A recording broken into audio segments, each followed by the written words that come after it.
الحديث ده؟ سنة 89، وكنت أنا لسه في بداية العمل الصحفي، وكنت كانت هي جاية من الدقهلية للقاهرة، وكنت أنا رايح أقابلها، وبعدين قالوا لي ده هي ما تقابلهاش لأنها عملت حادثة، ما حدش بيقول لك انها بتموت.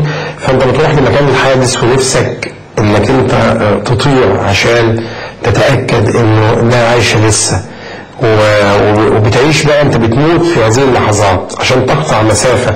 لما حد يقول لك كده ان في حد عزيز عليك عمل حادثة في بلبيس، فازاي تقطع المسافة من هنا لبلبيس علشان تتأكد انه عايش ولا لا؟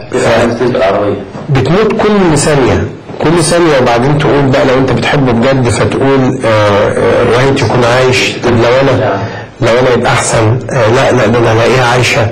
فانا مش ناسي الاحاسيس دي ابدا، وعملت فيا تأثير في شخصيتي، في الاحساس بانه في ناس احيانا بتحس ان الحياة يمكن ان تمتد معاها، ولا تقتنع ابدا بانك لازم تعمل وتشتغل في الحياة بمنطق انك يمكن ان تموت بعد ثانية يعني. وألقيت عليها نظرة الوداع ولا لم تمكن؟ لا، ألقيت عليها طبعا نظرة الوداع، وبكيت تحت قدميها لأنها كانت الأخت العزيزة عندي، الأخت الكبيرة. أكيد قلت جملة أو كلمتها وهي ردة في التوقيت ده؟